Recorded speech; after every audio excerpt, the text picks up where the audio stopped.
जय हिंद दोस्तों, एक बार फिर से स्वागत है आप सभी का। जीके जीएस के most important question MCQ format में होने वाले हैं, जिनकी संख्या 50 है। तो यहाँ पे देखो दिया गया है, वियतनाम के अगले राष्ट्रपति पद पर किसे नामित किया गया है। वियतनाम के अगले राष्ट्रपति पद पर किसे नामित किया गया है। तो ये देखो करंट के क्वेश्चन जो होते हैं ये भी हमारे लिए इंपॉर्टेंट होते हैं, तो याद रखना वो हैं टो लैम, जो कि ऑप्शन सी में दिया गया। तो ऑप्शन सी यहाँ से पहले प्रश्न का सही जवाब हो जाएगा। और चलते हैं दोस्तों अपने अगले प्रश्न की तरफ। देखो यहाँ पे दिया गया है कि भारत का सबसे बड़ा रेल मार्ग कौन सा है। भारत का सबसे बड़ा रेल मार्ग कौन सा है। तो यहाँ पे आप इस प्रश्न का सही जवाब क्या करेंगे। तो यहाँ पे आपका जो सही है वो हो जाएगा डिब्रूगढ़ से कन्याकुमारी, जो कि ऑप्शन सी में दिया गया। तो इस प्रश्न का भी सही जवाब हो जाएगा। एक आपसे पूछा जाता है कि भारत की सबसे लंबी दूरी तय करने वाली और रेलगाड़ी कौन सी है, तो वो आपकी विवेक एक्सप्रेस है, जो कि मैंने आपको उस दिन बताया था। याद रखना, ये काफ़ी बार पूछा भी जा चुका है। तो यहाँ पे देखिए अगला प्रश्न है हमारा कि भगवत गीता का सर्वप्रथम अंग्रेजी में अनुवाद किसने किया था। भगवत गीता का सर्वप्रथम अंग्रेजी में अनुवाद किसने किया था। तो ये देखो इंपॉर्टेंट है आपके लिए। और कुछ दोस्त कहते हैं कमेंट बॉक्स में, बोलते हैं मुझे कि भैया ये जो आप करा रहे हैं ये आएगा क्या। देखो भाई, जीके जीएस जो आपका आया समुद्र है यार, ठीक है। अब कहीं से भी कुछ भी पूछा जा सकता है, लेकिन जो इम्पोर्टेंट है वो आपको पता होना इम्पोर्टेंट है। देखो यहाँ पे दिया है भगवत गीता का सर्वप्रथम अंग्रेजी में अनुवाद किसने किया था। तो इस प्रश्न का जो आपका सही जवाब है वो हो जाएगा चार्ल्स विल्किंस, जो कि ऑप्शन ए में दिया गया है। तो ऑप्शन ए यहाँ से क्या हो जाएगा, आपका सही जवाब हो जाएगा। और अगर आप एसआई की तैयारी कर रहे हैं तो आपको ये भी पता होना चाहिए कि ये कब किया गया था। तो याद रखना 1785 में करा था। कब करा था? 1785 में, संस्कृत से अंग्रेजी में। तो याद रहेगा ना। तो चलते हैं फिर अपने अगले प्रश्न की तरफ और देखते हैं हमारा अगला क्या है। देखो यहाँ पे दिया गया है किस राज्य की राजकीय भाषा अंग्रेजी है। किस राज्य की राजकीय भाषा अंग्रेजी है। तो आप बताइएगा यहाँ पे क्या सही जवाब हो जाएगा। और ये देखो इंपॉर्टेंट क्वेश्चन है दोस्त, और इसका याद रखना ये नागालैंड हो जाएगा, जो कि ऑप्शन ए में दिया गया है। तो नागालैंड आप जरूर याद रखेंगे, और हो सकता है कि आपसे पूछ लिया जाए। और चलते हैं अपने अगले प्रश्न की तरफ। देखो यहाँ पे बोला है कि पहाड़ पर चढ़ते समय व्यक्ति झुक कर क्यों चलता है। जब पहाड़ पे व्यक्ति चढ़ता है तो झुक कर क्यों चलता है। तो इस प्रश्न का जो सही जवाब है वो हो जाएगा स्थायित्व बढ़ाने के लिए, जो कि ऑप्शन ए में दिया गया है। तो ऑप्शन ए आप याद रखेंगे। और चलते हैं दोस्त अपने अगले प्रश्न की तरफ। देखो यहाँ पे दिया गया है कि कांग्रेस का प्रथम विभाजन किस अधिवेशन में हुआ था। कांग्रेस का प्रथम विभाजन किस अधिवेशन में हुआ था। तो यहाँ पे आप सही जवाब क्या लगाएंगे। तो कांग्रेस का जो प्रथम विभाजन है ना, ये सूरत अधिवेशन में हुआ था। किस में हुआ था? सूरत अधिवेशन में। कब हुआ था दोस्त? तो ये आप याद रखेंगे, 1907 में हुआ था। 1907, देखो मैं यहाँ पे 1707 लिखने वाला था, माफ़ी चाहते हैं। 1907 हो जाएगा सही जवाब। अगर आपसे हो सकता है कि पूछ लिया जाए कि सूरत अधिवेशन जो हुआ था उसके अध्यक्ष कौन थे, तो आप क्या बताएंगे। तो याद रखना वो थे रासबिहारी घोष जी। रासबिहारी घोष आप याद रखेंगे। और देखो ये नोट कर लिया करो। और बाद में की पीडीएफ के लिए मैंने आपको पहले ही बोला है कि पीडीएफ आपको अगर चाहिए तो बिल्कुल फ्री है, कोई पैसा नहीं यार। और देखो उसके लिए आप टेलीग्राम लिंक को मैं शेयर कर दूंगा, आप उसे क्या करेंगे, ज्वाइन कर लेना है, ठीक है। और आपके फ़ोन में टेलीग्राम होना ज़रूरी है, तभी आप ज्वाइन कर पाएंगे, अदरवाइज नहीं। तो फ़ोन में अगर ना है तो आप प्ले स्टोर पे जाइएगा, वहाँ से टेलीग्राम डाउनलोड कर लो और फिर ग्रुप को ज्वाइन कर लो, ठीक है। आपको डेली जो क्लास जैसे ये हो रही है, हो सकता है कि इसकी पीडीएफ आपको कल तक मिले, लेकिन मिलेगी ज़रूर, ठीक है। तो यहाँ पे देखो दिया गया है, और इनको एक बार रिवीजन कर लेना जब आपको पीडीएफ मिल जाए। देखो यहाँ पे दिया गया है कि कांग्रेस का प्रथम विभाजन किस अधिवेशन में हुआ था। तो हमारा यहाँ पे जवाब सही हो गया था। और चलते हैं अपने अगले प्रश्न की तरफ। माउंट एवरेस्ट फतह करने वाली सबसे उम्रदराज भारतीय महिला कौन बनी। देखो ये आपके करंट के क्वेश्चन हैं, और इस टाइप के क्वेश्चनों को आप देखो एक बार मैं इसको बता चुका हूँ, और आज दोबारा इसीलिए बता रहा हूँ कि आप इसे अगर नहीं याद है तो याद होना चाहिए। ज्योति रात्रे, जो कि ऑप्शन बी हो जाएगा आपका यहाँ पे बिल्कुल सही जवाब। और इन्होंने देखो कब करा है, आपको ये भी पता होना चाहिए ना। हो सकता है कि पूछ लिया जाए। तो 19 मई को करा है। कब करा है? 19 मई को करा है, ये भी याद रखना। और इनकी उम्र कितनी है, हो सकता है कि ये भी पूछ लिया जाए, तो वो भी याद रखना। 55 वर्ष। कितनी? 55 वर्ष। इसको याद कैसे करोगे पता है? आपके पड़ोस में कोई दादी ऐसी हो जिनकी उम्र 55 वर्ष हो, कोई आंटी ऐसी हो, तो उनके नाम से याद रखना कि इन्होंने एवरेस्ट फतेह कर दिया। इनका नाम ज्योति रात्रे है। क्या नाम है? ज्योति रात्रे। आज से नामकरण कर दो दादी जी का, जैसे कि मेरी दादी का नाम जिया है, जिया। तो वैसे अपनी दादी का भी कर दो। और यहाँ पे देखो दिया गया है कि मेरी कहानी के लेखक कौन है।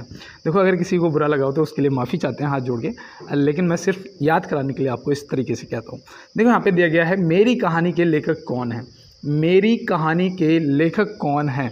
तो इसका सही जवाब क्या होगा, और मैं उम्मीद करता हूँ आपने इसका सही जवाब लगा दिया होगा, जवाहरलाल नेहरू जी। क्या, जवाहरलाल नेहरू जी। और इनकी देखो एक और है, कौन सी है, याद है क्या आपको? याद है भैया, कौन सी? Discovery of India. याद रहेगी ना? हो सकता है कि पेपर के अंदर पूछ लिया जाए, हो सकता है इंडिया डिवाइडेड पूछ लिया जाए। तो इंडिया डिवाइडेड जो है वो डॉक्टर राजेंद्र प्रसाद जी की है, इंडिया डिवाइडेड। तो ये भी आप याद रखेंगे, ठीक है। अब देखो यहाँ पे एनी बेसेंट जी दिया है, तो इनकी भी एक है जिसका नाम है कॉमनवेल्थ, कॉमनवेल्थ है, तो कॉमनवेल्थ भी आप याद रखेंगे, ठीक है। कॉमनवेल्थ जो है वो भी आप याद रखेंगे। और चलते हैं अपने अगले प्रश्न की तरफ। भारतीय रेलवे के मुख्य कार्यालय कहाँ है? भारतीय रेलवे के मुख्य कार्यालय कहाँ है? तो देखो ज़्यादातर मैं आपको बताऊं, जो भी गवर्नमेंट केंद्रीय सरकार के वो हैं विभाग, उनके जो कार्यालय हैं वो ज़्यादातर दिल्ली में हैं। लेकिन आप यहाँ पे रेलवे का विशेष तौर पे ध्यान रखिएगा कि नई दिल्ली में है। तो चलते हैं अपने अगले प्रश्न की तरफ।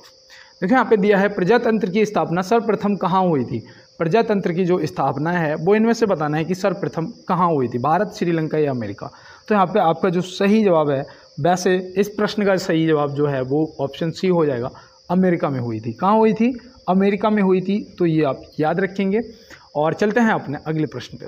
गेहूं के उत्पादन में प्रथम स्थान पर है, गेहूं के उत्पादन में प्रथम स्थान पर है। तो गेहूं के उत्पादन में प्रथम स्थान पर चीन है। कौन है? चीन है। तो आप ये याद रखेंगे, ऑप्शन बी। और चलते हैं अपने अगले प्रश्न की तरफ। सिंधु नदी का उद्गम स्थान कहाँ है? सिंधु नदी का उद्गम स्थान कहाँ है? देखो ये इस प्रकार के दोस्त, क्या आपको नहीं लगता कि आपके पेपर में पूछे जाएंगे दोस्त? तो आप याद रखना, मानसरोवर झील के पास। तो ऑप्शन ए आपका सही हो जाएगा। लेकिन अगर आपसे पूछूंगा मैं कि ब्रह्मपुत्र का उद्गम स्थान कहाँ है, तो वो भी प्रश्न यही होगा, ठीक है। इसका जवाब यही होगा कि ब्रह्मपुत्र का भी स्थान मानसरोवर झील के पास है, वहीं से उद्गम होता है। अब यहाँ पे हमें ये भी पता होना चाहिए कि इनका जो एंडिंग है वो कहाँ होती है। तो देखो जो सिंधु है ना वो अरब सागर में गिरती है, जो सिंधु है वो अरब सागर में गिरती है। और इसकी जो लंबाई है ना वो पता कितनी है? वो है 1880 किलोमीटर। देखो यहाँ पे थोड़ा सा मुझे कन्फ्यूजन नहीं, इसकी जो है मैं सही बता रहा हूँ, 2880 किलोमीटर होगी, ठीक है, 2880 किलोमीटर। तो ये आप याद रखेंगे। और देखो यहाँ पे जो ब्रह्मपुत्र है इसकी लंबाई तो रटी पड़ी है, कितनी है? 2900 किलोमीटर। और ये कहाँ पर गिरती है? तो ये गंगा के साथ में जाती है। आपको पता होगा सुंदरबन का डेल्टा भी बनाती है, पता है ना? इस प्रकार से हम लोगों ने याद कर रखा है। तो जब गंगा बंगाल की खाड़ी, तो ये भी बंगाल की खाड़ी। तो ये देखो बंगाल की खाड़ी में ख़त्म होती है। और ये कहाँ पर होती है? ये कहाँ पर होती है? सिंधु, अभी मैंने क्या बताया था? अरब सागर। याद रहेगा ना? तो फिर चलते हैं अपने अगले प्रश्न की तरफ।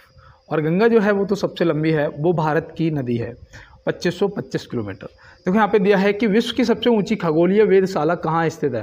देखो ये भी अभी जल्दी में शायद की गई है, और ये भी आपके लिए जानना जरूरी है, क्योंकि इससे पहले जो था वो आटाकामा था, आटाकामा। तो यहाँ पे देखो ये जो है ना, ये चिली में हुई है। कहाँ हुई है? चिली में हुई है। तो ऑप्शन बी याद रखना, सबसे ऊँची खगोलीय वेधशाला है कहाँ पर?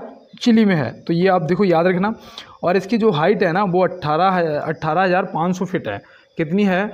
18,500 फीट है। तो ये भी देखो याद रखना, ठीक है, 500 फीट, 18,500 फीट है। और इससे पहले जो थी वो 16,570 थी, अटाकामा में, हाँ ठीक है। तो चलते हैं फिर, ये देखो याद रखना। और यहाँ पे देखो दिया गया है कि सिडनी किस नदी के किनारे बसा है। अक्सर क्या होता है ना, सिडनी हमसे पूछा जाता है ऑस्ट्रेलिया की राजधानी क्या है, और ऑप्शन में जैसे हम सिडनी को देखते हैं ना तुरंत टिक लगा देते हैं, लेकिन बाद में याद आता है कि यार कैनबरा थी, है ना। तो याद रखना कि सिडनी जो है ये तो ऑस्ट्रेलिया में है, इससे ये कन्फर्म हो गया हमें। अब देखो इसको याद करने का तरीका भी यही है कि अब अगर नहीं पता है तो याद रहेगा कि ऑस्ट्रेलिया सिडनी, लेकिन ऑस्ट्रेलिया की राजधानी कैनबरा है। अब सिडनी जो है वो किस नदी के किनारे बसा है, तो यहाँ पे आप अब क्या बताएंगे इसका सही जवाब। तो एक दिन मैंने और आपको बताया था डार्लिंग नदी, कौन सी, ऑप्शन ए डार्लिंग नदी। एवन नदी जो है इससे आप क्या याद रखते हैं बताओ। एवन नदी जो है ना, इसके किनारे ब्रिस्टल है, राजा राम मोहन राय की शायद समाधि स्थल है ना वहाँ पे ब्रिस्टल में। तो ब्रिस्टल जो है वो कहाँ पर है, तो वो एवन नदी के किनारे है। तो ये भी आप याद रखेंगे, ठीक है। और ब्रिस्टल कहाँ पड़ता है, इंग्लैंड में पड़ता है। तो ये भी देखो याद रखना, ठीक है, आपको अब याद रहेगा। और देखो यहाँ पे आपसे पूछा जा सकता है कि जो सिंधु है ना, सिंधु, इसके किनारे जो नगर आपसे शहर पूछा जाएगा वो है कराची। क्या है, कराची। और ये देखो कहाँ पर, ये पाकिस्तान में पड़ता है। कराची जो है कहाँ पर पड़ता है, तो कराची पाकिस्तान में पड़ता है। तो ये भी याद रखना। और देखो चलते हैं फिर अपने अगले प्रश्न की तरफ, क्योंकि कई बार ऐसा होता है कि ज़्यादा बताने के चक्कर में क्या हो जाता है कि हम जो पहले का हमें याद होता है वो भी हम भूल जाते हैं। ऐसा होता है, देखो मैं पढ़ता हूँ ना ऑनलाइन, तो मेरे साथ भी ये समस्या है कि मुझे अगर ज़्यादा बता दो मैं भूल जाऊँगा। तो यहाँ पे दिया है श्रीलंका की राजधानी क्या है, श्रीलंका की राजधानी क्या है। तो यहाँ पे देखो इस प्रश्न का दोस्त जवाब गलत मत करना, और ये RRB में पूछा हुआ क्वेश्चन है कि श्रीलंका की राजधानी क्या है। तो याद रखना कोलंबो है। क्या है, कोलंबो है। और देखो माले जो है ये किसकी राजधानी है बताओ, माले जो है ये किसकी राजधानी है, तो ये मालदीव की राजधानी है। किसकी है दोस्त, मालदीव की राजधानी है। तो ये भी देखो याद रखना, ठीक है, मालदीव की राजधानी माले है। और बैंकॉक जो है ये किसकी राजधानी है, ये भी ज़्यादातर पूछी जाती है। तो ये याद रखना थाईलैंड, ठीक है, किसकी है, थाईलैंड की राजधानी है, याद रहेगा ना। अब देखो यहाँ पे मैं आपसे पूछता हूँ कि तुर्की की राजधानी बताओ, तुर्की, अंकारा याद रखना, ठीक है। और ऑस्ट्रिया की वियना याद रखना, ऑस्ट्रिया की वियना याद रखना। देखो इस तरीके से आपको राजधानियाँ याद रखनी है, कोई भी पूछी जा सकती है। देखो यहाँ पे दिया गया है कि भारत का सर्वोच्च न्यायालय कब स्थापित किया गया था। भारत का जो सर्वोच्च न्यायालय है वो कब स्थापित किया गया था। तो दोस्त इसका आप फटाफट जवाब बताइएगा कि इसका आपका सही जवाब जो है वो क्या हो जाएगा। तो याद रखना ये 26 जनवरी 1950 में स्थापित किया गया था। कब, 26 जनवरी 1950 में स्थापित किया गया था। और देखो यहाँ पे आपको बता दूं कि इसका जो जिक्र है ना वो भाग 5 में मिलता है। देखो नोट कर लो दोस्त, क्या करना है नोट कर लो। देखो मैं सही से फ़ोन को रख लूँ ताकि यहाँ पे मैं सही से लिख पाऊँ। देखो भाग 5 में इसका जिक्र मिलता है। और अगर आपसे यहाँ पे पूछा जाएगा कि किस अनुच्छेद से किस अनुच्छेद तक, किस आर्टिकल से किस आर्टिकल तक, तो आप क्या बताएंगे, 124 से 147। क्या बताएंगे, 124 से 147। याद रहेगा ना आपको, 124 से 147 तक। और इसके मुख्य न्यायाधीश जो थे प्रथम, वो कौन थे, तो वो कौन थे, वो थे हीरा लाल जी कानिया। कौन थे, हीरा लाल जी कानिया। और अभी वर्तमान में कौन है, देखो वर्तमान में कौन है आपको पता होना चाहिए ना। तो वर्तमान में जो हैं वो धनंजय भाई चंद्रचूड़ जी हैं। तो वो धनंजय भाई चंद्रचूड़ जी हैं। तो ये भी देखो याद रखना, और ये आपके लिए इम्पोर्टेंट हैं यार। और चलते हैं दोस्त अपने अगले प्रश्न की तरफ और देखते हैं हमारा अगला क्या है। आप भी अपने भाई को यार थोड़ा सा सपोर्ट कर दो, एक बार लाइक वाला बटन दबा दीजिएगा। और साथ में क्या करना है, देखो थंब बटन को दबा देना लाइक वाला, जिससे कि मैं यार मोटिवेट हो जाता हूँ। 12 बटन भी दबा देना, सब्सक्राइब कर लेना, ताकि आपको रोज़ 50 क्वेश्चन और प्लस 50 क्वेश्चनों की PDF मिलती रहेगी। और साथ में थोड़ा सा अगर हो सके तो इस भाई पे एहसान कर देना कि क्लास को यार शेयर कर देना। ये मेरा हाथ जोड़ के रिक्वेस्ट है, क्योंकि मैंने देख रहा हूँ कि बहुत कम यार दोस्त शेयर करते हैं मेरे। तो कोई बात नहीं है दोस्त, और चलते हैं अपने प्रश्न पे। देखो यहाँ पे दिया गया है 2011 की जनगणना के अनुसार भारत की साक्षरता दर क्या है। 2011 की जनगणना से भी क्वेश्चन आते हैं, और जनगणना जो है हर 10 वर्ष के बाद होती है। तो 11 में हुई थी, 21 में होना चाहिए था, नहीं हुई क्योंकि कोविड था। तो ये आपको समझ आ गया। अब चलते हैं अपने प्रश्न पे। तो याद रखना जो 2011 की जनगणना के अनुसार भारत की जो साक्षरता दर थी ना वो थी 74%, मतलब कि 74%। यहाँ पे ऑप्शन सी आपका सही जवाब हो जाएगा। लेकिन अगर देखो SI वालों के लिए पेपर टफ करेगा तो इसमें पूछ सकता है कि पुरुष की क्या साक्षरता दर थी, पुरुष की। तो याद रखना 82.14% थी। ये थी मेल की, और फीमेल की आपकी ये रही, फीमेल की ये रही। और सबसे ज़्यादा केरल की थी, सबसे ज़्यादा केरल की थी, कितनी थी, तो वो थी 94%। कितनी थी दोस्त, 94% थी, याद रहेगा ना। और सबसे कम जो थी वो बिहार की थी, कितनी थी, तो बिहार की थी 63.82। बिहार की कितनी थी दोस्त, देखो बिहार की मैं इधर लिख देता हूँ, बिहार की कितनी थी, तो बिहार की थी 63 ही याद रखना, या फिर 82 भी याद रखना, ठीक है। अगर एग्जैक्ट देगा तो 82 दे सकता है, नहीं तो 63 ही देगा ऑप्शन में। तो इतना आप याद रखेंगे। चलते हैं फिर अपने अगले प्रश्न की तरफ।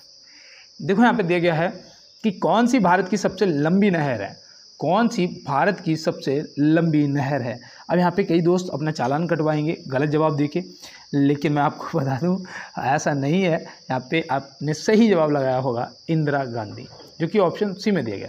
और देखो ये इंदिरा गांधी जो है ना, जो इंदिरा गांधी नहर है, ये राजस्थान नहर से भी जानी जाती है, इसको राजस्थान नहर से भी जानते हैं, ये भी आप याद रखेंगे ना। और इसकी जो लंबाई है ना वो 649 किलोमीटर है। कितनी? 649 किलोमीटर है, ये भी आप याद रखोगे ना। और देखो यहाँ पे जो गंगा है ये भारत की सबसे लंबी नदी है, ठीक है, न कि नहर। इसकी जो लंबाई है वो है 2525 किलोमीटर। तो ये भी देखो याद रखना, 25 कितना आसान है। और देखो गोविंद सागर जो है ना, ये प्रश्न में पूछा जाता है कि भारत की कौन सी कृत्रिम झील है जो मानव द्वारा निर्मित की गई, तो ये आपकी गोविंद सागर हो जाएगी। तो ये भी आप याद रखेंगे। तो चलते हैं फिर अपने अगले प्रश्न की तरफ और देखते हैं हमारा अगला क्या है। देखो यहाँ पे दिया गया है कि रूस के राष्ट्रपति पद पर 6 वर्ष के लिए नए कार्यकाल के लिए किसने शपथ ली। रूस के राष्ट्रपति पद पर 6 वर्ष के लिए नए कार्यकाल के लिए किसने शपथ ली। तो अभी मैंने आपको प्रश्न कराया भी था, और वो मैंने वियतनाम का कराया था। वियतनाम के जो अगले राष्ट्रपति पद बनेंगे वो टो लैम थे। और यहाँ पे देखो ये आपके व्लादिमीर पुतिन जी हैं, जो कि ऑप्शन बी में दिए गए हैं। तो ये आप याद रखेंगे। और देखो मुझे ना इनका जो एटीट्यूड है ना वो बहुत अच्छा लगता है। इस चीज़ को मैं कहूँगा, देखो जिसमें जो अच्छा लगता है वो मैं कहता हूँ। तो मुझे ना इनका एटीट्यूड बहुत अच्छा लगता है। और देखो यहाँ पे दिया गया है कि भाप इंजन का आविष्कार कब हुआ था। मैं यहाँ पे भाप का आविष्कार देख रहा था, माफ़ी चाहता हूँ। यहाँ पे भाप इंजन का आविष्कार पूछा गया है। तो भाप इंजन का जो आविष्कार है ना वो हुआ था 1712 में। कब हुआ था दोस्त? 1712 में। और देखो यहाँ पे मैं आपको बताऊँ 1772 भी लिखा हुआ है। इससे याद रखना कि इसमें ना जो कलेक्टर का पद, डीएम का पद है ना, वो बना था 1772 में। तो ये भी आप याद रखेंगे। और चलते हैं अपने अगले प्रश्न की तरफ। देखो यहाँ पे दिया गया है कि भारत में पुनर्जागरण आंदोलन के पिता कौन थे। भारत में पुनर्जागरण आंदोलन के पिता कौन थे। देखो इस टाइप के यार, अब आप बताओ कि ये प्रश्न क्या वाकई में आपसे नहीं पूछे जाएंगे दोस्त, पूछे जाएंगे। अब यहाँ पे बताओ भारतीय पुनर्जागरण आंदोलन के जो पिता हैं वो कौन थे। तो आप बताएंगे राजा राम मोहन राय जी। तो यहाँ पे राजा राम मोहन राय जी ऑप्शन ए आपका सही जवाब हो जाएगा। लेकिन इनसे याद रखना, इन्होंने ब्रह्म समाज की भी स्थापना की थी। क्या? ब्रह्म समाज की भी स्थापना की थी। तो ये भी आप याद रखेंगे। और चलते हैं अपने अगले प्रश्न की तरफ। और आर्य समाज की स्थापना किसने करी थी, आप कमेंट बॉक्स में बताएंगे। और मैं देखो आपको रिप्लाई भी देता हूँ। अगर आप मुझे कमेंट बॉक्स में कुछ भी बताते हैं तो मैं आपको रिप्लाई भी देता हूँ। और कहते हैं देखो, ना थके हैं पैर मेरे और ना ही हिम्मत हारी है, मैंने देखे हैं कई दौर और आज भी सफ़र जारी है। तो दोस्त कंटिन्यू मेहनत करते रहना है कि करत करत अभ्यास के जरमत होत सुधार और रस्सी आवत जावत से सिलपट पर निशान। तो कहने का मतलब है कि जब कुएं में रस्सी बराबर पानी लेने के लिए बाल्टी से ऊपर नीचे जाती रहती है, वहाँ पे देखा होगा ये किनारी ना घिस जाती है, ईंट की या पत्थर जो भी होता है। तो देखो एक रस्सी पत्थर को घिस देती है, एक बूंद अगर किसी पत्थर पे गिराई जाए तो छेद कर देती है। तो इसीलिए कहते हैं कि एक साथ में पहाड़ मत तोड़ो, क्या करो, रोज़ थोड़ा थोड़ा लिखो। अगर रोज़ थोड़ा थोड़ा लिखोगे आपको याद होना स्टार्ट हो जाएगा। अब यहाँ पे देखो दिया गया है कि रामकृष्ण परमहंस का मूल नाम क्या था। रामकृष्ण परमहंस का मूल नाम क्या था। तो याद रखना गदाधर चट्टोपाध्याय, जो कि ऑप्शन ए में दिया गया है। तो ऑप्शन ए यहाँ से आपका सही जवाब हो जाएगा। तो चलते हैं अपने अगले प्रश्न की तरफ। पूना समझौता महात्मा गांधी और किन के बीच हुआ था। पूना समझौता, जिसे शायद पूना पैक्ट भी बोलते हैं ना, ये पूना समझौता जो है इसे पूना पैक्ट भी बोलते हैं।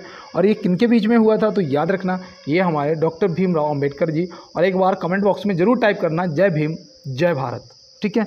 और यहाँ पे देखो इस प्रश्न का जवाब तो हमने कर दिया, लेकिन यहाँ पे हमसे ये भी पूछा जा सकता है कि ये कब हुआ था। ये भाई जो पूना समझौता है ये कब हुआ था, तो आप क्या बताओगे। तो याद रखना 14 सितंबर 1932। 14 सितंबर 1932 याद रहेगा ना आपको। देखो BR अम्बेडकर जी और महात्मा गांधी जी, 14 सितंबर 1932 याद रहेगा ना। तो चलते हैं फिर अपने अगले प्रश्न की तरफ। देखो यहाँ पे दिया गया है, पुलिस शासकों ने किसको तीर्थ यात्रा कर समाप्त कर दिया। मुस्लिम शासकों में किसने तीर्थ यात्रा कर समाप्त कर दिया था। मुस्लिम शासकों में किसने तीर्थ यात्रा कर समाप्त कर दिया था। अब यहाँ पे आप इसका सही जवाब क्या लगाएंगे। तो याद रखना वो था अकबर, जो कि ऑप्शन ए में दिया गया। तो ऑप्शन ए आपको याद रहेगा ना। तो फिर चलते हैं अपने अगले प्रश्न की तरफ। देखो यहाँ पे दिया गया है, भारत का सबसे प्राचीन स्मारक कौन सा है। भारत का सबसे प्राचीन स्मारक कौन सा है? तो ये देखो गुफाएं थी ना, किस धर्म की थी वो भी पता होना चाहिए। पहले तो प्रश्न का हम लोग क्या करेंगे, प्रश्न का पहले करेंगे जवाब, जो कि सही जवाब हो जाएगा अजंता। क्या हो जाएगा आपका सही जवाब हो जाएगा अजंता। ये जो अजंता की गुफाएं हैं ना, ये औरंगाबाद में पड़ती हैं, औरंगाबाद। और औरंगाबाद कहाँ है? तो ये पड़ता है आपका महाराष्ट्र में। कहाँ पड़ता है? महाराष्ट्र में। तो देखो पेन नहीं है इसलिए मैं पूरा नहीं लिख पा रहा हूँ, माफ़ी चाहता हूँ। महाराष्ट्र में पड़ती हैं, तो ये भी देखो याद रखना आप। और ये बौद्ध धर्म की स्मारक थे, यहाँ पे बौद्ध धर्म के स्मारक थे, तो ये भी देखो आप याद रखेंगे। तो चलते हैं फिर अपने अगले प्रश्न की तरफ और देखते हैं हमारा अगला क्या है। देखो यहाँ पे दिया गया है, हड़प्पा सभ्यता की खोज किस वर्ष में हुई थी? हड़प्पा सभ्यता की जो खोज है वो किस वर्ष में हुई थी? तो देखो यहाँ पे आपका जो सही जवाब है वो क्या होगा? तो हड़प्पा सभ्यता की जो खोज है वो 1921 में हुई थी। किसने करी थी भाई? 1921 में हुई थी। और किसने करी थी? तो याद रखना, दयाराम साहनी जी ने करी थी। किसने? दयाराम साहनी जी ने की थी। ये आपको याद रहेगा ना, नोट कर लो। देखो और मैं आपको बताऊं, ये ना आपका ये सिंध में स्थित है। कहाँ पर? सिंध, मतलब जिसे बोल सकते हो आप पाकिस्तान। कहाँ पर? पाकिस्तान। और ये रावी नदी के किनारे। कहाँ पर? रावी नदी के किनारे। तो ये आपको याद रहेगा ना। अब देखो मोहनजोदाड़ो से भी याद रखना, मोहनजोदाड़ो की जो खोज है वो 1922 में हुई थी। अब यहाँ पे आप यही सोच रहे थे कि भैया ने 1921 बता दिया, 1922 होना चाहिए था। मोहनजोदाड़ो की जो खोज है 1922 में हुई थी और ये R.D. बनर्जी ने करी थी। किसने? R.D. बनर्जी ने। तो ये भी देखो याद रखना, R.D. बनर्जी और दयाराम साहनी दोनों ही याद रहेंगे ना, 21 और 22। ये आपका हड़प्पा जो है वो रावी नदी, और ये मोहनजोदाड़ो जो है ये आपका ये कहाँ पर पड़ता है बताओ? ये कहाँ पर पड़ता है? ये भी आपका कहाँ है? पाकिस्तान में। बताइए कमेंट बॉक्स में कहाँ पर पड़ता है आपका मोहनजोदाड़ो, और मृतकों का टीला किसे कहा जाता है?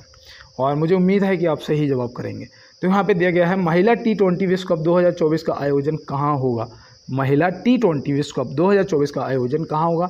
ये देखो आपका करंट का क्वेश्चन है, ऐसे समझिएगा, क्योंकि ये आपसे तभी पूछा जाएगा, लगभग ये तभी होगा जब आपका पेपर हो। पेपर से खैर थोड़ा बाद में होगा, पेपर अगस्त सितंबर में हो जाएगा। अब यहाँ पे इस प्रश्न का जो जवाब है आपका वो हो जाएगा बांग्लादेश। क्या हो जाएगा? बांग्लादेश, जो कि ऑप्शन सी में दिया गया है। और ये पता आपको 3 से 20 अक्टूबर तक होगा, ये 3 से 20 अक्टूबर तक होगा, तो ये भी आप याद रखेंगे। और पेपर आपका यार अगस्त से सितंबर तक पक्का हो जाएगा, मुझे ये विश्वास है। और चलते हैं अपने अगले प्रश्न की तरफ। आधुनिक युग का मनु किसे कहा जाता है? आधुनिक युग का मनु किसे कहा जाता है? तो यहाँ पे आप क्या बताएंगे? क्या आपको पता है? तो हाँ भैया हमें पता है। जिनका जन्म कहाँ हुआ था? महू में हुआ था। कहाँ हुआ था? महू, जो कि मध्य प्रदेश में पड़ता है। कहाँ पड़ता है? मध्य प्रदेश में। संविधान के निर्माता माने जाते हैं डॉक्टर भीमराव अम्बेडकर जी, जो कि आपका बिल्कुल सही जवाब हो जाएगा। और देखो दोस्त, मुझे उम्मीद है कि आप प्रश्नों को नोट जरूर कर रहे होंगे। देखो यहाँ पे दिया गया 1857 की क्रांति के समय ब्रिटेन का प्रधानमंत्री कौन था? 1857 की क्रांति के समय ब्रिटेन का प्रधानमंत्री कौन था? ये प्रश्न देखो इम्पोर्टेंट है आपके लिए। 1857 की क्रांति से प्रश्न आएंगे। और आप लोग जब कहते हो ना भैया, मैंने कई दोस्तों को देखा है जो इस टाइप से कहते हैं कि ये प्रश्न नहीं आएंगे जो आप करा रहे हैं, तो भैया जी मैं आपको बता दूं, जी के समुद्र है, कहीं से भी कुछ भी आ सकता है। और ये तो फिक्स टॉपिक है, विटामिन आपके, और 2011 की जनगणना, और ये जैसे कि यहाँ पे आपकी क्रांति, ये आपके जरूर पूछे जाएंगे। कहाँ में हुई थी? मेरठ में हुई थी। मंगल पांडे जी सबसे पहले बलिदान होने वाले थे, चर्बी युक्त कारतूसों की वजह से हुई थी। और सैनिकों का विद्रोह था, 34वीं इन्फेंट्री बटालियन में कौन? मंगल पांडे जी थे। तो इस टाइप से आपको सभी प्रश्न याद रखने हैं। और देखो यहाँ पे जो इस प्रश्न का जवाब है वो लॉर्ड पामस्टन हो जाएगा। तो यहाँ पे देखो लॉर्ड वर्ड नहीं लगाते हैं, सीधे पामस्टन की बात करते हैं, ठीक है। तो ऑप्शन ए हो जाएगा। अब यहाँ पे एक प्रश्न बनता है क्या, कि जब भारत को आज़ादी मिली थी ना, जब भारत को आज़ादी मिली थी, आज़ादी के समय कौन था बताओ? तो आप याद रखना, कहाँ के? इंग्लैंड के पीएम। आज़ादी के समय इंग्लैंड के पीएम। और ये देखो RRB में पूछा गया था, इसीलिए मैंने देखो आपसे पूछा है कि आज़ादी के समय इंग्लैंड के पीएम कौन थे। तो याद रखना क्लाइमेट इटली, क्योंकि यहाँ पे इटली दे रखा है। ये आज़ादी के समय इंग्लैंड का प्रधान वो क्या कहते हैं, इंग्लैंड का पीएम था, ठीक है। अब यहाँ पे देखो आपको बताऊं कि जब कांग्रेस का गठन हुआ था ना, जब कांग्रेस का गठन हुआ था उस टाइम कौन था? तो उस टाइम लॉर्ड डफरिन था। कौन था? Lord Dufferin. ये कांग्रेस के गठन के समय वायसराय था, ठीक है। ये आप याद रखना भारत का।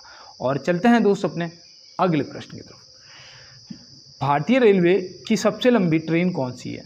सबसे लंबी दूरी विवेक एक्सप्रेस। सबसे लंबी ट्रेन, अब आपको देखो आज इंपॉर्टेंट है इसलिए मैं थोड़ा सा स्लो करवा रहा हूँ, ठीक है, और माफ़ी चाहता हूँ, आप बुरा मत मानना। तो यहाँ पे आपका जो सही है वो हो जाएगा सुपर वासुकी। क्या हो जाएगा? सुपर वासुकी। अगर मैं आपसे पूछता हूँ कि इसमें कितने डब्बे हैं तो आप क्या अंदाज़ा लगाओ कितने हो सकते हैं? 6 तो इंजन लगते हैं, 6 इंजन। अब आप अंदाज़ा लगाओ डिब्बे कितने हो सकते हैं। तो याद रखना 295। कितने? 295। तो ये आपको याद रहेगा ना। ये आपको जान के हैरानगी होगी कि ये स्टार्ट कब हुआ था। तो ये 75वीं स्वतंत्रता दिवस पर। कब? 75वीं स्वतंत्रता दिवस पर। अब ये प्रश्न आपके लिए इंपॉर्टेंट बनता है ना। और सबसे दूरी जो जाती है वो आपकी विवेक एक्सप्रेस है, याद रहेगा। सबसे तेज़ जो चलती है वो आपकी वंदे भारत एक्सप्रेस, सभी को पता है। और सबसे ज़्यादा दूरी तय करने वाली आपकी विवेक एक्सप्रेस। और सुपर वासुकी 295 डब्बे। 75वें स्वतंत्रता दिवस मतलब कि 15 अगस्त को ये स्टार्ट हुई थी। तो यहाँ पे चलते हैं अपने प्रश्न पे, अगले प्रश्न पे, और देखते हैं हमारा अगला क्या है। देखो 1857 के विद्रोह के समय भारत का गवर्नर जनरल कौन था? 1857 के विद्रोह के समय भारत का गवर्नर जनरल कौन था? तो याद रखना वो था कैनिंग। कौन था? कैनिंग, जो कि ऑप्शन सी में दिया गया। और बंगाल विभाजन के टाइम कौन था? तो बंगाल विभाजन के टाइम था लॉर्ड कर्जन। कौन? Lord Curzon. तो याद रखना ये बंगाल, देखो मैं यहाँ पे लिख देता हूँ, बंगाल विभाजन के टाइम जो वायसराय था वो लॉर्ड कर्जन था। और बंगाल विभाजन हुआ कब था ये भी पूछा जा सकता है। तो याद रखना 1905 में हुआ था। कब हुआ था? 1905। जब मैं पूछता हूँ ना प्रश्न, तब आप अपने मन में बोला करो, जैसे कि आप मुझसे बात कर रहे हो, ठीक है। तो आप ऐसे समझिए कि अब आप मुझसे बात कर रहे हैं, मैं आपसे कभी भी प्रश्न पूछ सकता हूँ। यहाँ पे आपको बताना है गोपाल कृष्ण गोखले ने किस वर्ष भारत सेवक मंडल की स्थापना की? अब ये इनमें से आप जवाब करिएगा। अगर कर दिया आपने तो ठीक है, और नहीं किया है तो आप नोट करिएगा कि 1905 में ही किया था। बंगाल विभाजन भी आपका 1905, और जो भारतीय सेवक मंडल की जो स्थापना है गोपाल कृष्ण गोखले जी द्वारा, वो भी आपकी 1905 में। और ये कहाँ पर हुई थी? देखो नोट करते हुए चलना है दोस्त। तो ये पुणे में हुई थी। कहाँ हुई थी? पुणे। पुणे कहाँ पड़ता है पता है आपको? महाराष्ट्र में पड़ता है। कहाँ पड़ता है? महाराष्ट्र में पड़ता है। तो ये भी देखो याद रखना दोस्त। और देखो यहाँ पे 1915 दे रखा है, तो मुझे यहाँ से याद आया 9 जनवरी 1915 ये गांधी जी दक्षिण अफ्रीका से भारत वापस लौटे थे, याद रहेगा ना आपको। और देखो 9 जनवरी को भारतीय प्रवासी दिवस भी मनाया जाता है, ये भी याद रखना। और देखो यहाँ पे दिया गया है कैगा परमाणु ऊर्जा संयंत्र किस राज्य में स्थित है? कैगा परमाणु ऊर्जा संयंत्र जो है वो किस राज्य में स्थित है? तो आप यहाँ पे क्या बताएंगे? तो यहाँ पे याद रखना दोस्त, वो आपका कर्नाटक में है। कहाँ पर है? कैगा, कर्नाटक। देखो कहाँ से याद रखना, कैगा और कर्नाटक। तो कैगा परमाणु संयंत्र जो है वो कर्नाटक में है। और ये देखो काली नदी के किनारे है, ये भी याद रखना, ये काली नदी के तट पर है। तो काली नदी के किनारे है, ये भी आप याद रखना। और ये शायद भारत का तीसरा सबसे बड़ा है, ये भारत का तीसरा सबसे बड़ा है। तो चलते हैं अपने अगले प्रश्न पे। काराकोरम दर्रा किस क्षेत्र में स्थित है? देखो दर्राएं आपसे पूछे जाएंगे यार, दर्राएं आपसे पूछे जाएंगे। तो यहाँ पे काराकोरम दर्रा बताना है। तो आपने क्या इसका जवाब करा है? ये वैसे तो मैं आपको बताऊँ, अगर क्षेत्र की बात करते हैं तो ये लद्दाख में पड़ता है। कहाँ पर? लद्दाख में पड़ता है। लेकिन प्रश्न में जब जम्मू कश्मीर दिया है तो हम ऑप्शन सी लगाएंगे, जम्मू कश्मीर, जो कि हमारा सही जवाब हो जाएगा। इसकी जो ऊंचाई है ना, इसकी काराकोरम दर्रे की जो ऊंचाई है वो याद रखना 5624 मीटर है। कितनी? 5624 मीटर है। और आपको पता है मैं दोबारा क्यों रिपीट करता हूँ हर क्वेश्चन को, हर आंसर को, ताकि ये मुझे याद हो जाए, अगर नहीं है तो हो जाए। और देखो आपको मैं बताऊँ, यहाँ पे जम्मू कश्मीर में और भी दर्रे हैं, और भी दर्रे हैं। और देखो मैं इधर तो लिखा हुआ है, इधर लिखता हूँ, ठीक है। देखो और भी आपके हैं, जैसे कि एक तो आपका जोजिला है, ठीक है, याद रहेगा ना आपको। पीर पंजाल है, याद रहेगा ना आपको। बनिहाल है, तो ये भी याद रखना है आपको। बोरजिला है, तो बोरजिला जो है ये भी आपको याद रखना है। ये सब कहाँ है? ये आपके जम्मू एंड कश्मीर में। अब याद रहेगा ना। अब देखो यहाँ पे उत्तराखंड दे रखा है, तो उत्तराखंड से भी आपको बता देते हैं। नीति दर्रा पूछा जाता है, ज़्यादातर आपका नीति दर्रा पूछा जाता है, याद रहेगा ना आपको। और देखो सिक्किम से आपका नाथुला, ये तो सभी को रटा पड़ा होगा, नाथुला जो है वो सिक्किम का। और ये आप जोजिला और पीर पंजाल और आपका बनिहाल और बोरजिला दर्रा जो हैं, ये आप जम्मू कश्मीर में याद रखेंगे। तो चलते हैं फिर अपने अगले प्रश्न पे और देखते हैं हमारा अगला क्या है। अरावली की पहाड़ियाँ किस राज्य में स्थित हैं? अरावली की जो पहाड़ियाँ हैं वो किस राज्य में स्थित हैं? तो इसका आप जवाब करिएगा कि अरावली की जो पहाड़ियाँ हैं ना, वो दोस्त आप याद रखना, वो आपकी हो जाएंगी राजस्थान, जो कि ऑप्शन ए में दिया गया है। तो ये आप याद रखोगे ना, कहाँ पर दोस्त? राजस्थान में। तो फिर चलते हैं दोस्त अपने अगले प्रश्न पे और देखते हैं हमारा अगला क्या है। आप एक बार लाइक वाला बटन दबाएंगे, चैनल को सब्सक्राइब कर लेना और क्लास को शेयर कर देना। देखो इस प्रश्न का जो आपका जवाब है वो हो जाएगा गुजरात, जो कि ऑप्शन ए में दिया गया। और ये देखो इंपॉर्टेंट प्रश्न है, इसको आप एक बार जरूर देख लेना। देखो यहाँ पे दिया गया है मालाताल झील कहाँ स्थित है। देखो मैंने आपको पहले एक ट्रिक बताई थी कि जब भी कोई ताल की बात करें ना, कि राक्षस ताल, नैनीताल, सात ताल और माला ताल, ये जितने भी ताल हैं ना, ये सब आपके उत्तराखंड में हैं। जितने भी आपके ताल हैं ये कहाँ हैं? तो ये सब भैया उत्तराखंड में हैं। याद रहेगा ना आपसे। अब आप आगे ताल पूछा जाएगा तो नहीं भूलोगे, मुझे इतना तो भरोसा हो गया। और देखो यहाँ पर राजस्थान में भी याद रखना, राजस्थान में आपकी सांभर है और पिछौला है। एक तो सांभर है और एक पिछौला है, तो ये दोनों आपको याद रहेंगी ना। और देखो पुलिकट कहाँ है? तो पुलिकट आपकी तमिलनाडु में है। पुलिकट जो है वो आपकी तमिलनाडु में है। तो पुलिकट झील भी याद रखना, हो सकता है कि आपसे पूछ लिया जाए। तो चलते हैं फिर अपने अगले प्रश्न की तरफ। हरित क्रांति का सबसे अधिक प्रभाव किस पर पड़ा था? तो पहले नंबर गेहूं पर पड़ा था और सेकंड चावल पे पड़ा था। चावल पे गेहूं की अपेक्षा कम था, तो ये आप याद रखेंगे। और चलते हैं अपने अगले प्रश्न पे। और उससे पहले मैं आपको बता दूं कि यहाँ से एक प्रश्न और बन सकता है कि जो हरित क्रांति का श्रेय है वो किसे दिया जाता है। तो याद रखना डॉक्टर एम एस स्वामीनाथन। किसे? Doctor M S Swaminathan. और देखो मैंने रुक के आपको ये क्यों बताया, मैंने इसलिए बताया कि अभी भारत रत्न दिए गए 5 लोगों को, जिसमें आपको पता होना चाहिए कि उन 5 में से एक डॉक्टर एम एस स्वामीनाथन भी हैं। तो ये भी आपको देखो पता होना जरूरी है। और इसीलिए ये प्रश्न आपसे इस बार पूछा जाना भी ज़रूरी है, कि हो सकता है आपसे पूछ लिया जाए। और ये जो हरित क्रांति है ना, ये 1967 और 68 में हुई थी। कब हुई थी? 1967 और 68 में। तो ये आप याद रखेंगे, ठीक है। तो चलते हैं फिर अपने अगले प्रश्न की तरफ और देखते हैं हमारा अगला क्या है। सबसे पहला सफल आधुनिक सूती कपड़ा कारखाना कब खोला गया था? तो देखो सबसे पहला आधुनिक सूती कपड़ा कारखाना कब खोला गया था? और यहाँ पे देखो सफल जरूर लगा है। अब यहाँ पे यही कन्फ्यूजन हो जाता है कि हमें आप जब बताएंगे कि भैया इस प्रश्न का जवाब जैसे ही मैं आपको बताऊंगा कब खोला गया था, तो आप कहेंगे कि भैया 1854 में खोला गया था। ये अगर मैंने बता दिया, मैंने ये भी आपको बता दिया कि बम्बई में खोला गया था। अब आपको यहाँ पे ऐसा लगेगा कि नहीं भैया, एक कोलकाता में खोला गया था 1818 में। 1818 में कोलकाता में खोला गया था, लेकिन ये असफल था, ये सफल नहीं हो पाया था। तो यहाँ पे सफल और असफल देखो 2 प्रश्न है ना।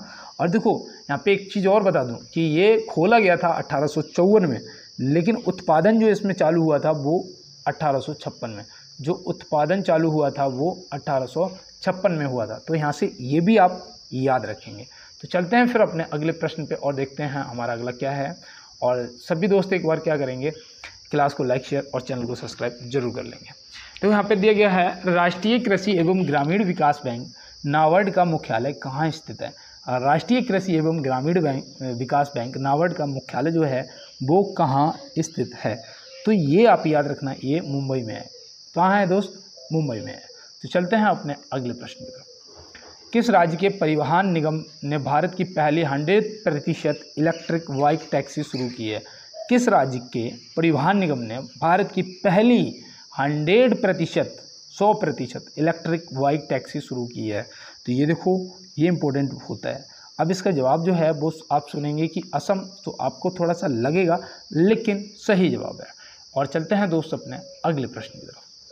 देखो यहाँ पे दिया गया है कि ग्रीष्म तथा शीत दोनों ही ऋतुओं में भारी बारिश किस राज्य की विशेषता है? ग्रीष्म तथा शीत दोनों ऋतुओं में भारी बारिश किस राज्य की विशेषता है? तो यहाँ पे आप क्या बताएंगे? तो यहाँ पे याद रखना तमिलनाडु। क्या? तमिलनाडु। और देखो एक चीज़ मैं आपको बताऊं कि आपसे पूछा जाएगा कि औसतन सर्वाधिक वर्षा जो है वो भारत के किस राज्य में होती है या कहाँ पर होती है? तो उसमें जगह का नाम माशिनराम दिया जाएगा। तो याद रखना, हो सकता है माशिनराम दिया जाए, हो सकता है आपको मेघालय दे दिया जाए। तो ये भी आप याद रखना। और यहाँ पे देखो ग्रीष्म तथा शीत दोनों ऋतुओं में पूछा गया है, तो आप तमिलनाडु को लगाएंगे। तो चलते हैं फिर अपने अगले प्रश्न की तरफ। रंगास्वामी कप किस खेल से जुड़ा है? आगा खां कप किस खेल से जुड़ा है? अब आप बताइएगा तो याद रखना ये जितने भी किसी व्यक्ति के नाम पर ज़्यादातर, जैसे कि आगा खां और रंगास्वामी, ये हमारे भारतीय जो खेल है, राष्ट्रीय खेल हॉकी से जुड़ा है। और हॉकी का जादूगर किसे बोला जाता है, तो मेजर ध्यानचंद जी को बोला जाता है। तो ये भी याद रखना। और उनके नाम पर अब जो सर्वश्रेष्ठ पुरस्कार होता है क्या था, राजीव गांधी खेल रत्न पुरस्कार, जिसका नाम बदलकर मेजर ध्यानचंद खेल रत्न पुरस्कार कर दिया गया है। तो ये भी आप याद रखेंगे, ठीक है। अब क्रिकेट से मुझे एक बता दो, चलो क्रिकेट से आप एक मुझे बता दो। तो देखो क्रिकेट से आप क्या बताएंगे, देखो यहाँ पे दिलीप ट्रॉफी जो होगी, दिलीप ट्रॉफी वो पूछी जाती है और एक संतोष ट्रॉफी पूछी जाती है। तो संतोष ट्रॉफी आपकी फुटबॉल से है और दिलीप ट्रॉफी जो है वो क्रिकेट से है। तो ये भी देखो याद रखना, हो सकता है कि इनमें से कोई पूछ लिया जाए। तो चलते हैं अपने अगले प्रश्न की तरफ। किस प्रदेश में नामदफा राष्ट्रीय उद्यान है? ये आपके नेशनल जो पार्क हैं, इन सभी को एक बार देख लो, क्योंकि यहाँ से भी आपका सिलेक्टेड है कि प्रश्न पूछे जाएंगे आपसे। तो किस प्रदेश में नामदफा राष्ट्रीय उद्यान है? तो आप सीधा बताएंगे भैया अरुणाचल प्रदेश में है। तो अरुणाचल प्रदेश आपका ऑप्शन सी, और ये सबसे पूर्वी राज्य है, ये भी याद रखना, ये पूरा मतलब कि इधर, ठीक है, ये सबसे पूर्वी राज्य है। और असम में देखो, असम से आपसे कौन सा पूछा जाएगा, तो काजीरंगा पूछा जाता है। कौन सा? काजीरंगा पूछा जाता है ना, तो ये भी याद रखना, ठीक है। और देखो गुजरात से आपका गिर नेशनल पार्क, ये आपके एशियाई शहरों के लिए जाना जाता है। तो ये भी देखो याद रखना। और चलते हैं अपने अगले प्रश्न की तरफ। बुद्ध का जन्म कहाँ हुआ था? बुद्ध का जो जन्म है वो कहाँ हुआ था? तो ये बुद्ध का जन्म तो हुआ था 623 BC में हुआ था, लुम्बिनी में। कहाँ पर? लुम्बिनी में। कब हुआ था? 623 BC में। तो ये भी देखो याद रखना, ठीक है। और देखो बौद्ध गया में इन्हें क्या हुआ था? ज्ञान की प्राप्ति हुई थी भाई। बौद्ध गया में क्या हुआ था? देखो प्रश्न का जवाब तो ये है, और 623 BC, ये भी आप याद रखेंगे। और इनका जो अब यहाँ पे आते हैं, अब जो इनको ज्ञान की प्राप्ति हुई थी वो हुई थी बौद्ध गया में। और सारनाथ में इन्होंने अपना पहला उपदेश दिया था, पहला उपदेश सारनाथ में दिया था। तो ये भी देखो याद रखना दोस्त। और चलते हैं अपने अगले प्रश्न की तरफ, और इनको लिखोगे याद तभी रहेंगे। तो यहाँ पे दिया गया है, बिहार विधानसभा का नया अध्यक्ष किसे चुना गया? बिहार विधानसभा का नया अध्यक्ष किसे चुना गया? तो ये देखो आपके करंट से संबंधित प्रश्न है, तो ये आपको पता होना चाहिए, नंद किशोर जी यादव, जो कि यहाँ पे ऑप्शन सी आपका क्या हो जाएगा, बिल्कुल सही जवाब हो जाएगा। तो ये आप याद रखना। और यहाँ पे देखो अवध बिहारी चौधरी जो है, ये इनसे पहले थे, मतलब कि यहाँ पे लिख देता हूँ पुराने, जो पुराने थे वो अवध बिहारी चौधरी जी थे। तो ये भी आप याद रखेंगे। तो चलते हैं फिर अपने अगले प्रश्न पे। यहाँ पे दिया है, रामकृष्ण मिशन के संस्थापक कौन थे? रामकृष्ण मिशन के संस्थापक कौन थे? तो अब यहाँ पे आप क्या बताएंगे? तो याद रखना, स्वामी विवेकानंद जी। कौन थे? स्वामी विवेकानंद जी। और चलते हैं अपने अगले प्रश्न की तरफ। चैत्यभूमि किसकी समाधि स्थल का नाम है? देखो ये इम्पोर्टेंट है, ये आपकी इम्पोर्टेंट है। चैत्यभूमि जो है ये किसकी समाधि स्थल का नाम है? तो आप क्या बताएंगे? BR अम्बेडकर जी। BR अम्बेडकर जी। ये चैत्यभूमि जो है ये कहाँ पर है बताओ? पता है? नहीं पता है तो कोई बात नहीं, ये आपकी मुंबई में पड़ती है। याद रहेगा ना आपको याद रहेगा ना। अब देखो यहाँ पे जो ज्ञानी जैल सिंह दे रखा है, ज्ञानी जैल सिंह जी, इनकी समाधि स्थल का नाम पूछेगा। तो याद रखना, एकता समाधि स्थल, ठीक है। कौन सी? एकता। तो ये आप याद रखें। लाल बहादुर शास्त्री जी की समाधि स्थल का नाम बताओ अगर पता है, नहीं पता है तो नोट करो फिर। क्या? विजय घाट। क्या? विजय घाट। तो ये भी देखो याद रखना। आपसे पूछा जाएगा राजीव गांधी जी की समाधि स्थल का नाम, तो आप क्या बताओगे? तो याद रखना, वीरभूमि। कौन सी? वीरभूमि। तो ये राजीव गांधी जी से याद रखेंगे, ठीक है, राजीव गांधी जी से। और चलते हैं फिर अपने अगले प्रश्न की तरफ। भारत का विस्मार्क किसे कहा जाता है? भारत का विस्मार्क किसे कहा जाता है? तो यहाँ पे आप क्या लगाएंगे बताओ? भारत का जो विस्मार्क कहा जाता है वो कहा जाता है सरदार वल्लभ भाई पटेल जी को। किसे? सरदार वल्लभ भाई पटेल जी को। और देखो इन्हें साथ में मैं बता दूं, इन्हें लौह पुरुष भी कहा जाता है। क्या? लौह पुरुष भी कहा जाता है। तो ये भी याद रखना, ठीक है, लौह पुरुष। और इनकी जो क्या वो बना स्टैचू ऑफ